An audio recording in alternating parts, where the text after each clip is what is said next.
What's up, everybody? Welcome back. We are now on class 9, and today we're going to discuss distribution and publishing. This lesson is a very simple one. We're going to talk about aggregators, also known as digital distributors, as well as pros, MROs, and CMOs.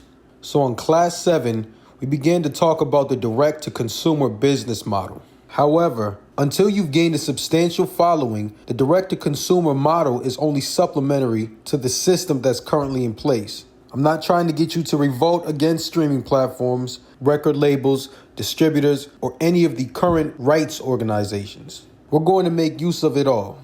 So let's move forward. For our first slide, we have aggregators, also known as digital distributors. Now we all know these companies: TuneCore, DistroKid, CD Baby, United Nations, so on and so forth. Whether we've used them or not, I'm sure that you're aware of them. Now, there are a few pros and cons to using them, and we're going to discuss that on the next 2 slides. Moving on, let's discuss the pros. Number 1, you have distribution on globally renowned platforms. As of now, digital distributors are the only way for artists to get their music on platforms such as iTunes, Amazon Music, Apple Music, Spotify, so on and so forth. For our second point, aggregators collect and disperse royalties. That includes our masters, publishing, and splits. When your music is downloaded from a digital retailer or streamed on any DSP, you generate a master royalty. You also generate publishing royalties. It's very common for aggregators today to have a publishing division. Now, in most cases, when you sign up with an aggregator, you don't automatically receive their publishing service as well. It is an option. It comes at an additional fee, but it's not as expensive as if you were to have an actual publishing administrator or publisher. However, this lesson will cover how you can set up your own publishing division as well. Moving on, they are convenient, affordable, and quick and effective solutions. Especially if you're in the beginning of your career, you don't have the fan base to actually run a direct-to-consumer business yet. An aggregator will be an effective means for you to distribute your music. Now, here's some of the cons. You might be able to tell right off the bat, the cons are juxtaposed to the pros. So it's kind of a balancing act. On the pros, we acknowledge that when you release your music with the digital aggregator, your music is being distributed globally. You're now on all the major DSPs, which happens to be the place where the majority of fans go to stream music. But there's one problem with this. The market is overly saturated with artists and songs. When you're using the same channels of distribution as everybody else, it gets hard to distinguish yourself from the crowd. Point number 2. Under the pros, we said that aggregators will collect and disperse royalties for you. But here for the cons is, unfortunately, royalty payments are slow and they are only paid on a quarterly basis. Royalty payments typically only happen once every 3 months. And lastly, you have no ownership over the traffic, the data, and info of consumers, such as their contact information. And overall, there's no way to establish a relationship with them. That's just a few of the pros and cons of using aggregators. Ultimately, your goal should be to build a direct-to-consumer business. However, in the meantime, aggregators are still a quick, reliable, and affordable solution for you to distribute your music. Let's move on to our next slide. Now, here we have our performance rights organizations, also known as pros. Performance rights organizations, as well as the work that they conduct, is all underneath the umbrella of publishing. As you should know by now, performance rights organizations collect public performance royalties. These are the royalties that are generated when a composition is played on the radio, performed live on TV, or just performed live at a venue, and even when a song is streamed. For more general information on performance rights organizations, you can refer to the book in pages 24 through 25. Let's move forward. When you sign up for a pro, you need to make sure that you register as both a writer and a publisher. When you sign up with your pro and you register as a publisher, what you are doing is creating a publishing company. Keep that in mind. Publishing royalties are always split between the publisher and the author. The image on the screen is a snapshot of ASCAP's sign-up process. So at the time that this video was recorded, ASCAP was offering free admission to those who signed up as a writer and publisher or just a writer, and only charged $50 for publishers. By the time that you see this video, it may no longer be in effect. However, you should investigate and see if they're still offering free admission. Now, some of you who are watching this may be signed up with another pro already. Now, whether you are or you aren't, you still need to make sure that you register as a publisher with the pro that you're already with. Whether you're signed up with ASCAP, BMI, or any pro, you must register as both a writer and a publisher. Let's move forward. Signing up as a writer is as easy as filling out your legal name, your mailing address, your valid email address, your social security, so on and so forth. When you sign up as a publisher, you will have to select the federal tax classification of your publishing company. Now, if you followed Class 8 and you chose to set up a record label as an LLC, your publishing company should be classified as an LLC. Also, you will be required to create a name for your publishing company. If the name of your label is Ball Out Records, your publishing company should be something like Ball Out Records Publishing or Ball Out Records Pub. I would advise that you keep it simple and use the same name as your LLC. You may want to throw the word publishing or pub at the end. That's cool. Now, here's a little issue that I ran into. When I signed up as a publisher, somebody was already using a name that was similar to the one that I tried to use. If you run into that problem, you can always try to abbreviate the name of your company or just use the initials. Let's continue. Regardless of the pro that you choose to sign up with, the process may be a little lengthy. Just take your time and make sure that you properly fill out this information.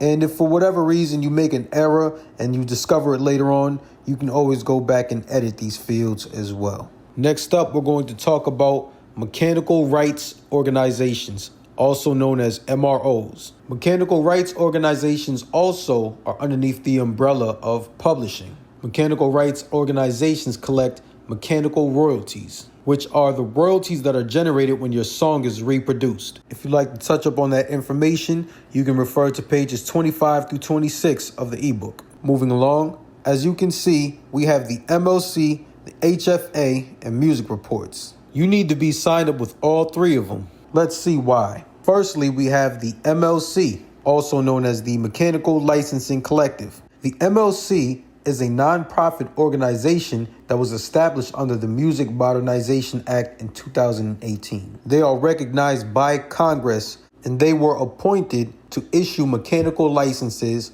on the behalf of artists who sign up with them. Here are the basic facts. The MLC administers blanket mechanical licenses to interactive streaming platforms and download platforms. They collect royalties from interactive streaming platforms and download platforms as well, and distribute them to songwriters, composers, lyricists, and music publishers. Next, we have the Harry Fox Agency, also known as the HFA.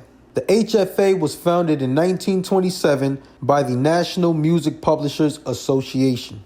Now, the HFA and the MLC, they work together. The biggest difference between the two is that the HFA also collects mechanical royalties for physical formats. Moving on, lastly, we have Music Reports.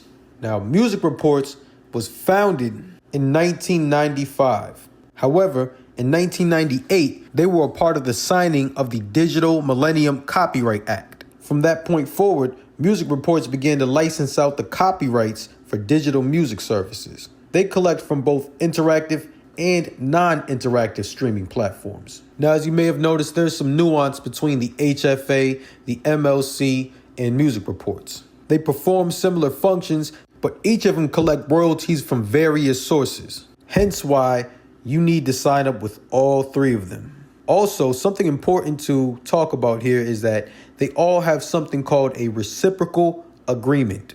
Reciprocal agreements allow companies to collect royalties from other companies, both domestically as well as internationally. So if you have a song that was released here in the United States and is being streamed or distributed anywhere outside of the country, each of these three companies have an agreement with another company or another mechanical rights organization or even collective management organization that is overseas, and they will collect the mechanical royalties on your company's behalf, send them back to your company, and then they will be distributed to you.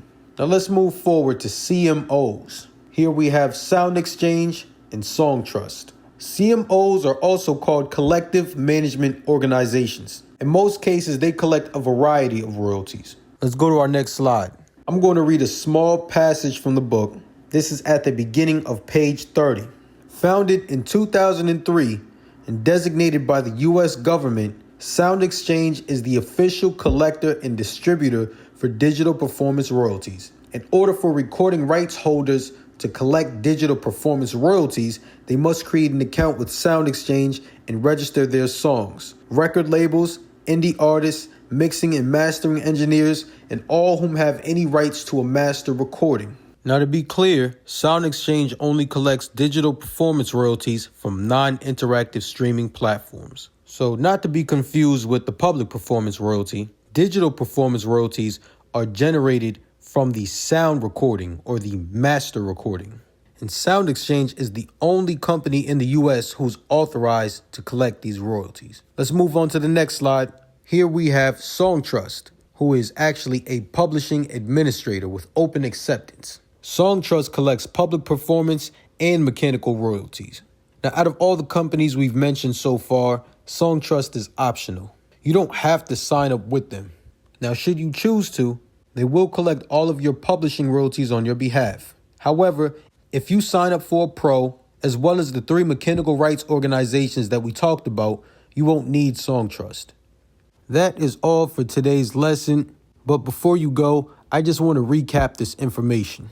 If you want to distribute your music on DSPs and digital retailers, you need to sign up with a music aggregator, aka a digital distributor. Once that song is out and it's distributed and is being played publicly, it will be eligible to generate public performance royalties. So after you release a song on your digital distributor, you need to be signed up with a pro or a performance rights organization. You only need one of them. Just one will suffice. They have reciprocal agreements and they will collect royalties on your behalf from other countries. The same goes for the mechanical rights organizations. When your music is out and it's being played and it's distributed, it's being reproduced, you will be generating a mechanical royalty. So long as you sign up with the MLC, the HFA, and music reports, you will be collecting all of your mechanical royalties. They also have reciprocal agreements and they will be collecting both domestically and in foreign territories or international territories. Lastly, you need to be signed up with at least one CMO, particularly Sound Exchange. That royalty is generated when your music is being streamed on non-interactive streaming platforms. Make sure you create an account with them. And as for Songtrust, they will collect your mechanical royalties as well as your public performance royalties. They are a collective management organization. However, they are also a publishing administrator. They will retain 15% of all the money they collect on your behalf. So long as you're signed up with a pro and an MRO, there is no need to sign up with Songtrust. Now, as always, if you have any questions, leave a comment down below. If you have any additional information that you would like to share, please do so in the comment section because we are a community. We are here to help each other grow and we want to see each other succeed. For now, thank you for watching and I will see y'all in the next video.